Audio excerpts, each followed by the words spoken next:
Welcome to the England Rugby Pod.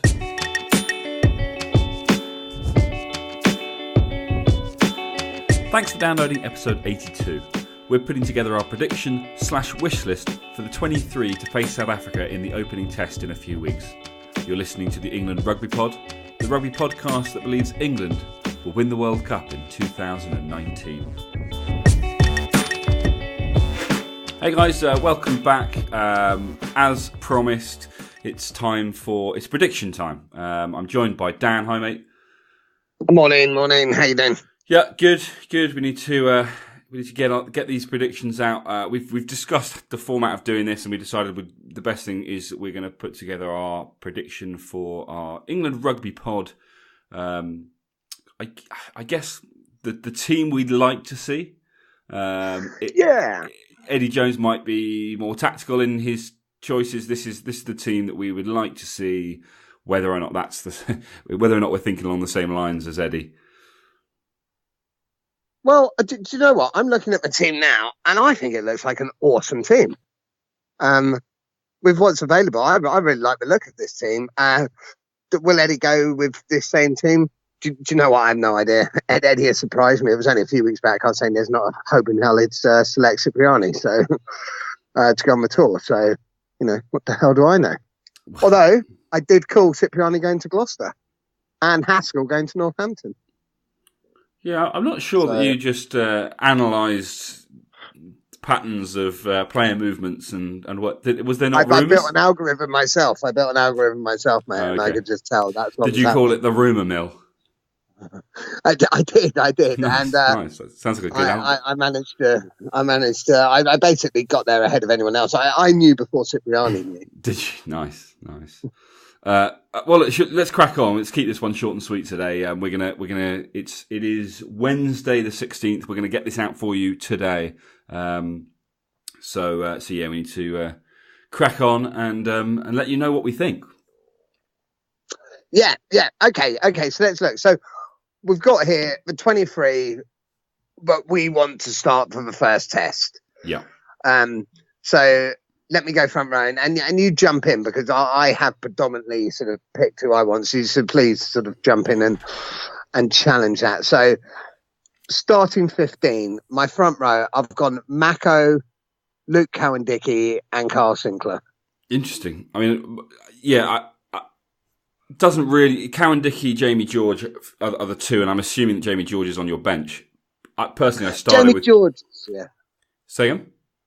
Yeah, Jamie George. Yeah, so I'm not too fussed which way round. I almost out of, I guess, respect for the fact that he's sat on the bench for so long, I start Jamie George. He's to give him that opportunity to maybe try and own the number 2 shirt. So Cowan-Dickie's the new guy coming through, but Cowan-Dickie possibly pips him on form. But I think the pair of them they're going to work pretty well as starters and finishers. Yeah, I mean, my thinking behind it, if I'm honest, I think Jamie George is probably a slightly better hooker than Cowan-Dickie. My thinking behind it was purely when I've seen Cowan-Dickie have his best games or have the most impact is when he started, and when I've seen Jamie George have the most impact is when he's come from the bench. He's finished, yeah. No, fair enough. We'll go with that. I like it. Okay, so second row I've gone Marrow and Joe Launchbury. Yeah, I think you have to. So Marrow of Atoje. Yeah, I think that's. They're the two best second row out there. Yeah, you're taking them out there, and therefore you've got to use them. There's no point in taking them out and resting them. And yeah, without question, they're the best two. I guess the big one here is who's on the bench for the second row. I've got a Sekwe. As do I. I don't know a lot about the other guys that he's taking out to cover, and obviously we know, with the guys back home, we know there's not a huge amount of room in terms of opportunities for second row players to come into this England camp and really state a claim. Nick Sekwe is getting a lot of game time playing with Marrow, at Saris. Yeah. So I think he's a good choice, and he's kind of the young Maro Itoje-esque, player that's come through from the junior ranks and is really stepping up in the senior, at senior level. So I think it's right that he is given a shot. He's kind of been he's been in and around the fringes for a while, but never really gets that look in because of, Laws and Cruz on top of Itoje and Launchbury. The awesome foursome do make it difficult for him, but there was also a slight thinking that he can play back row if needs be. Well, we clearly don't need him to play back row. We don't, but in a sort of bench because, well, let me go to my back row. So this is quite an exciting bit for me. I think this, for me, what I'm looking at on my page looks awesome. Same with mine, and I don't know. Actually, I have no idea what I'm saying. So 6, I've gone Brad Shields. Yeah. 7, I've gone Sam Simmons, and 8, Billy. Exactly the same. Although I wasn't particularly confident about this 6-7 way round. Is Brad Shields an out 6? No. He's back row forward. That's just the way I've done it. Yeah. I wouldn't be annoyed either. The only reason, I think neither one of them, I think, is an out and out. We know Sam Simmons played 8 last time he was out for England, so he's clearly not an out and out 7 or a 6. I have a feeling that just from discussions and from reading articles and things, there was a lot of talk about how Sam Simmons would be better off in the number 6 shirt than playing 8 at the back. But yeah, I'm the same 3. I think I'm not convinced that's the way Eddie's going to go.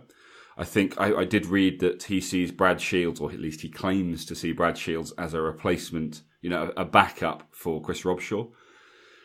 I personally don't think that's correct. I think Robshaw has had his day, but we've talked about this quite a lot. To me, it's not necessarily Robshaw has had his day. I just think Brad Shields is playing better rugby at the moment. So who's your backup for the back row?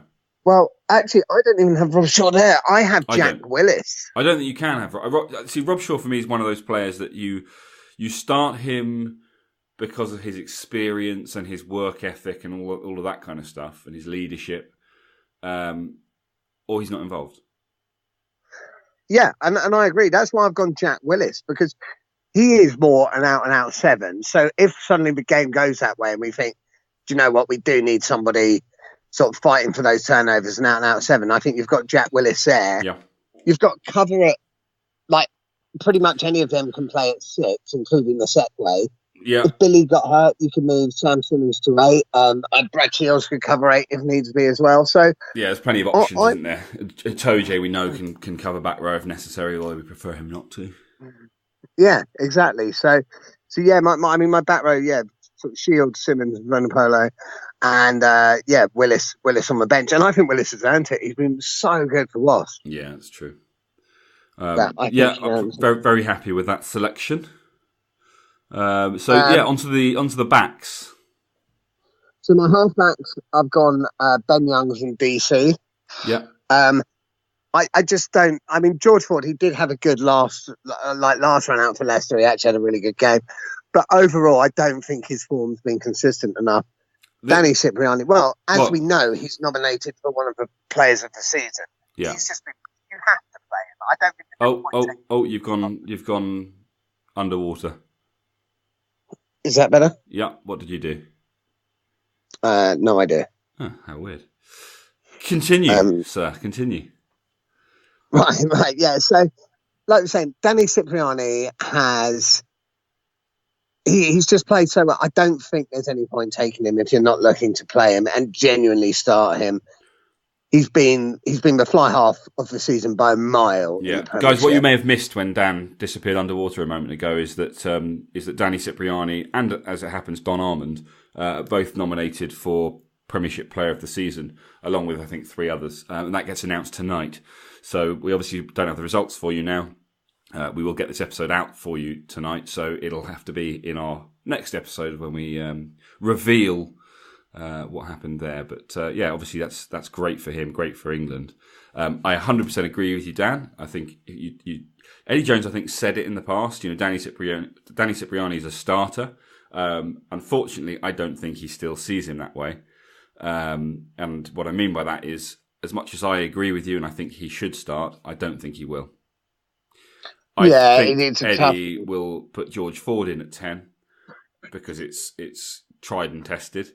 and Young's forward is a current combination at club level, and I think Cipriani will come in off the bench, but I hope not. Yeah, I agree. I'm inclined to hope not. I'd love to see Cipriani start. Interesting. I was reading that Cipriani's actually Eddie Jones has kind of taken him to one side and had a word with him about his discipline, not on the Conduct, pitch, off the pitch, his conduct, and basically his told him if you misbehave on tour, I'm going to send you home, and which is absolutely fair enough. But I kind of felt like, is this not a new Danny Cipriani, a new grown up, more mature Danny Cipriani? Like, but we haven't really seen any issues from him. I think the last issue was in like 2015, just before the World Cup, when he had the incident with Mike Catt, where he was obviously pissed at not being selected. But But I feel like watching Danny Cipriani and seeing him interviews and things, I feel like he's grown up quite a bit. And so, whilst I think it's absolutely right that the players know that if you misbehave, you're being sent home, I think I would have told everybody that as a group, not necessarily singled him out, because it almost. Do we know that 100% happened? I mean, I read an article. The BBC reports that it happened, so I'm assuming that it's not fake news, but you never know. But as in, do we know it was said specifically to Danny Cipriani rather than? I mean, that's what the article says. That is the way it implied it, isn't it? Which is fair enough. Where I find that a bit weird is when Dylan Hartley's named as captain. Yeah. And everyone's like, well, how about his discipline thing? It's completely dismissed. Yeah, that's what I mean. It sort of feels like Eddie Jones has almost. I don't know. Reading it, it felt like Eddie Jones had selected him, but he didn't really want to. He kind of felt he had to. And it makes me want him to. It makes me want Cipriani to go out and just be so good that it's, Jones can take the credit, Eddie can take the credit, but it will cement him as part of this setup in whatever format that takes. Well, he was certainly good enough. He was certainly good enough this season, so that's good. So good halfbacks. I like that, Youngs and Cipriani. And Robson covering Youngs on the bench. Robson covering Young. Yeah, it has to be, I think. Yeah. And obviously we don't need a specific fly-half cover because, of course, 12 is Owen, right? Of course. And captain. So, he has to be. So he's obviously there as cover for 10 if necessary, which I think is the right way to do it rather than cover 10 specifically, because I think it gives us more options in the midfield. But let's do the midfield first and then we can do the back three. So obviously Farrell 12. Farrell 12 and Tito at 13. Yeah, so I think that's the right way around. I think that's the correct selections as well. I've got two. And looking at the squad and the available players, I mean, I don't know. So we've got Tio. Is there another Tio? Is there an alternative? What, in the squad? Well, what's the alternative to Tio without it turning into, fly halves across the back? Well, I've got Slade as my cover for. I just don't. For me, Slade's too much of a Farrell. Like I know he's been playing 13, but we don't have an alternative, as in. So, for argument, just to really simplify it, we don't have an alternative crash ball merchant. No. Which I think is interesting because I feel like that means we're if something happens to Ben Tio. I feel like the back line misses something, and it doesn't not necessarily. And Tio's actually quite a good example because he's not a crash ball merchant. He's got a bit of everything, but he has that size, and we don't have a lot of size. Well, so this is interesting, and I'll come on to this in a bit. Actually, I see where you're coming from. I'll come on in a bit. I think the way Slade plays for Exeter means that he doesn't. Yes, he is a bit of a ball player, but I still don't understand why that can't work. It's worked for New Zealand, so I don't understand why it can't work having just a completely ball player midfield. But anyway, let me go my back three. So on the wings, I've got Johnny May and Denny Solomona, and at fullback, I've got Elliot Daly. See, I reluctantly went with Mike Brown at fullback just because I felt like there was quite a lot of new people stepping in, and I guess there isn't really looking at the side, and I'm not convinced that Elliot Daly is a fullback. I I believe Elliot Daly is just such a quality player. He could easily play Anyway, fullback and do a brilliant job. yeah, And I also think we need options. Anthony Watson, I think, had a chance to completely make it his own. yeah. I'm not. I'm not convinced he has done that yet. Anthony Watson needs to be involved when fit and available, but I don't think he's completely made it his own. So I think we do need options at fullback, and also, yeah, true. quite frankly, if Eddie's going to say Danny Cipriani is a potential fullback, let's you know, Right. he could be there as a cover. Yeah, true. Well, I guess things. Why take Mike Brown? You know, given his age and everything else, surely this is the time to rest a guy like that. If you still think he's got a role to play for England, yeah, but maybe he's got a role in camps. So this is what I'd like to see. It's not what I think Eddie will do. I think Mike Brown will play. yeah. Because I haven't even got Mike Brown on the bench. Well, I mean, if I wasn't starting him, I wouldn't have him on the bench either because I don't think he offers anything as a finisher. But I think so. I went May and Daly on the wings with Brown at the back, just so that you've got a bit of experience there. Yeah. And then I actually went Nathan Earl on the bench as the cover, not Denny Solomona. But yeah, it's a difficult one. I kind of feel like if you're not going to play Brown, if you're going to put Daly at fullback, then Brown doesn't make the bench. If you're having Solomona at 14, then I think you stick with Nathan Earl, as your cover. So I have got Nathan Earl on the bench. Yeah. Okay. So I mean, I'm quite happy with that. I suppose I was maybe I was looking at it more from what I think Eddie will do rather than what I'd like to see point of view. And we have said this is going to be what we'd like to see. So I'm good with that. Daly at the back. Yes. May and Solomona starting with Nathan Earl as cover. Sounds good. Yeah, because I mean it does leave us a little bit exposed at fullback should something happen. But then, like you say, Danny Cipriani can cover fullback if needs be. And Nathan Earl also, I think he adds a level of physicality as well, which you mentioned. Should Tio not be about, maybe we'll miss. I really like the look of this team. I think it's an attacking team. I think it's a really attacking team. The back row, Shield, Simmons, and Vunipola, I really like. It's massive. It's massive. It's the polar opposite of how it felt going into the Six Nations. It does feel that bit more. It feels very mobile. It feels physical. Front five doesn't seem any different at all. If anything, it seems slightly stronger. Yeah. The back row, it's the game. It's the game changer in my opinion. When you look at the Six Nations, it was the back row really that failed to give England the front foot ball that they needed for the backs to really kind of shine. And I just feel like that back row creates quick ball for these guys to do special things. Yeah. Look, mate, I think that's a good back row. Brad Shields, strong finishes too. Yeah, really strong finishes. So just to go through, I mean, we've mentioned most of them, but my front row, I've got Marler and Williams as prop replacements with Jamie George. Yeah. Sekwe as second row replacements. Jack Willis back row replacements. And then Dan Robson as scrum half replacement. And then I've Slade and Earl. Yeah. As my other two backs. I think it's strong. I'm quite disappointed not to see a Manu out there. I think that would have been my.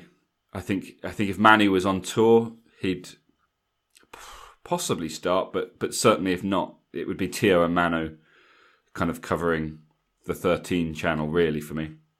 But he's not there, so it's irrelevant.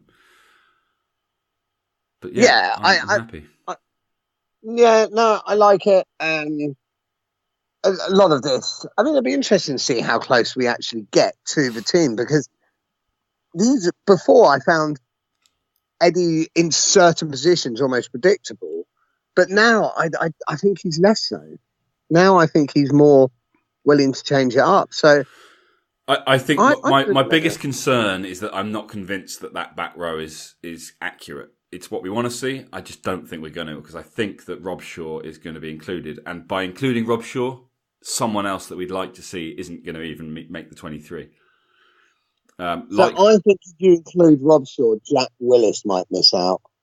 Yeah, well, and also the Mike Brown debate. If Mike Brown's at 15, again, someone else, possibly Nathan Earl, possibly Denny Solomona, not going to feature in the first test.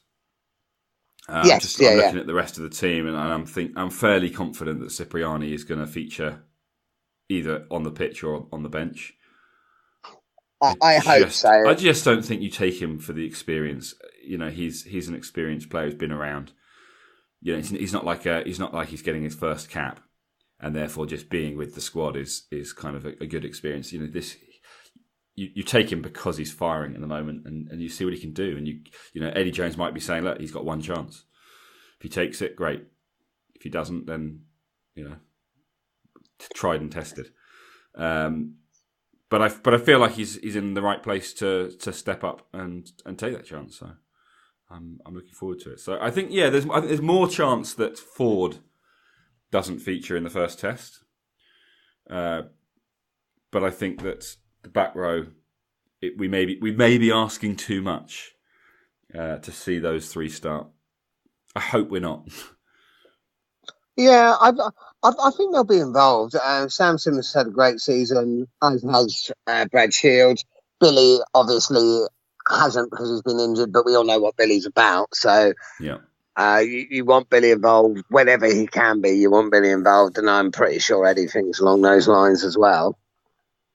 So overall, do you know what?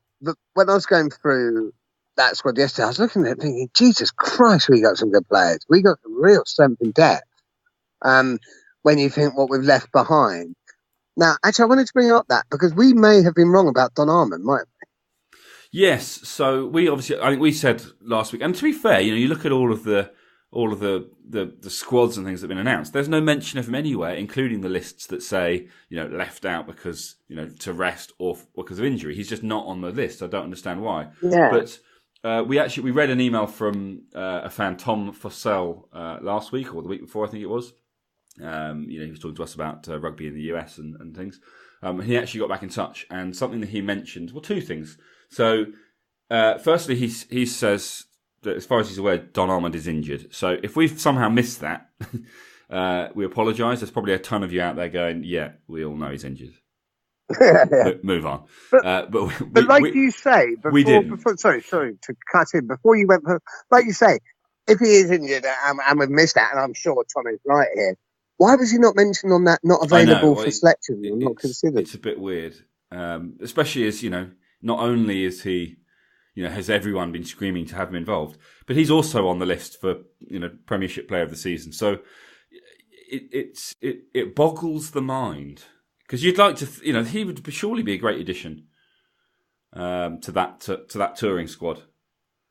Yeah. Anyway, we may well be arguing a moot point because if, as Tom says, he's injured, then it's irrelevant, and why he's been missed off these lists, who knows? But we will try and find some evidence, by which I mean we'll search the BBC website until we find something that tells us. I might even go crazy and look at Sky as well. and just get confirmation. But yeah, to Tom, obviously, thanks for pointing that out. More importantly, we've talked a lot about Brad Shields. We want to see him involved. We want to see him start. We suspect if he's not starting, we'll find him on the bench. But Tom also pointed out, and we kind of alluded to this, I think, last week when we were talking about him, and you said, he's always wanted to play for England. But just to sort of add a little substance to that, which I found quite interesting. So Brad Shields was actually called up to the All Blacks as an injury replacement for Jerome Kano last season. But he refused to take to the training field to make absolutely certain that no one could say that he'd been capped by the All Blacks, and to ensure that the path was left wide open for his England, it's not return, but his debut, which I just thought was quite interesting. And I think, for all the people around the world that often look at these, and we're just as bad going the other way, that look at these situations and go, he's stealing players from abroad. Clearly in this case, this is a guy who's always wanted to do this. He had the chance to play for the best team in the world at the time. And he said no because he wanted to play for England, which is great, I think, for us and for English rugby. Can I play devil's advocate a bit here? No. No. Okay, well, let me rephrase that. I'm going to play devil's advocate here a bit. Had he already signed for Wasps by that time? I don't know. I have no idea. Because if he had, he would have known that playing for the All Blacks basically meant, yeah, fine, he'd get a cap, but then he wouldn't be eligible for All Black selection in future. No, he couldn't play for England. No, you can't say that because that completely goes against what we're saying. Yeah, and we're talking about definitely hadn't signed for Wasps at that time. It was pride in the Rose for England. Yeah, pride in the Rose, pride in his home nation, and just a desire to be part of the team that's going to be the best team in the world, rather than the team that was. Not the has-beens, the gonna-bees. So that's our story. We're sticking to it, and there's absolutely no reason to believe that it had anything to do with the fact that he probably wouldn't have actually had a chance to play very much rugby for the All Blacks. Oh, okay, good. Yeah. So, was there anything else? I'm sure there was something else that we wanted to mention, but I cannot remember what it was. We've obviously talked about Haskell going to Northampton. Clearly, Cipriani at Gloucester. That's the one that I like. I think Gloucester will be a great team next year. And finally, we were shouting at the start of the season about this to the training camp in Brighton. So Henry Trinder and Marlon Yard have also been called up to that training camp. That was it. Now, fair enough, that training camp doesn't involve any players in the playoffs, but to me, the fact Trinder's involved in an England training camp is great news because that guy has got some talent. Although I have to question why would you include Marlon Yard? The guy was sacked from his last team basically for being a knob and a non-team player. It seems strange when he's not actually that good in an England shirt. Because by all accounts, he's having a pretty good season for Sale. Really well, yeah. Yeah, but in an England shirt, he's had quite a few opportunities and he's never really done anything particularly special. I don't know. I kind of feel like you had your chance and blown it, and not only that, but you're also a bit of a knob. So we're going to focus. We've got an awful lot of people on the wings already. So is he in there just as cover? I don't. I mean, you and I agree with you. He's a bit of a knob, but I think I probably rate him as a player more than you do. Oh, you do, but is he getting in ahead of Nathan Earl? Is he getting in ahead of Donny Solomona? Is he getting in ahead of May or Daly, or even Mike Brown? And I think there's possibly one or two others as well. There's a lot of guys who are going on the tour who are way ahead of him. Like, what's the value in having him in the camp other than, we need to make up some numbers? Yeah, I mean, I don't know the thinking behind it, but he has been there. I think it's also to show that. No, I don't mean it's to show anything. It's to teach him a lesson. They're going to bring him in, they're going to mug him off, and they're going to send him home. To teach him a lesson. If you act like a knob, get fired, you can still play for England. No, you can think you can still play for England. Think you can still play for England, and when you turn up, we're gonna mug you off and send you home. Oh, it's like when you're just about to hand a kid a sweet and pull it away, and you're like, "No!" Is it like that? I've got to be honest. I've not done that before, but no, me either, mate. Me either. No, that'd be weird. That'd be odd. On that note, we've done what we said we came to do. So I think we can leave these guys alone. Let them soak up the information that we've provided in terms of the ultimate touring starting 23 for the test. First test on the something of June. Can't remember. I thought it was the 8th in my head. I actually wrote. I actually was looking. It could be because isn't there a England are playing the Barbars, aren't they, at Twickenham before they go? Yes, yeah, they are. I don't know what date that is. I don't know, first weekend or something. 2 weeks before, I think. I think it's a week. I think it's a week on Saturday. It could be. Don't forget, there's still the Premiership final. It's not going to include. It's not going to include. Yeah, I think it's the same day as Premiership final, so it's not going to include obviously the guys involved in that. Maybe that's why Marland Yard's been called up. So it's not. I'm pretty sure it won't be same day as Premiership final because that'll be at Twickenham as well, won't it? That's a very good point. No, you're right. I think Premiership finals are Saturday. I think Barbars is on the Sunday. Yeah, could well be. I think because I'm away, and I. Where are you? I'm in France. Oh, you normally run that stuff by me. What's going on here? Huh? Oh, okay. Well, that's fine. I'll go on my own holiday. Whatever. Excellent. But yeah, so we'll get some more information on that and share that on the next episode. We won't worry with predictions. Well, maybe we will. We'll see, because it's going to be a very different looking side, but perhaps an opportunity to give some of the uncapped players going on tour a little bit of a run out. But yeah, I'm not really sure how we'll go about that one, so that'll be interesting. But we'll cover that next week. For now, we've got this one. As always, guys, really appreciate you listening and continuing to listen. Please get in touch if you've got any questions or opinions, or you think we've got anything wrong, particularly with this squad selection. If you think there's anyone that we've missed out or anyone that we've included in error, let us know at England Rugby Pod across social media, or you can email us as Tom does, englandrugbypod@gmail.com. We've got a website no one really visits, but it's there. It's www.englandrugbypod.com, so check that out. And yeah, most importantly, come back next week and bring someone with you. That's how we're going to keep growing.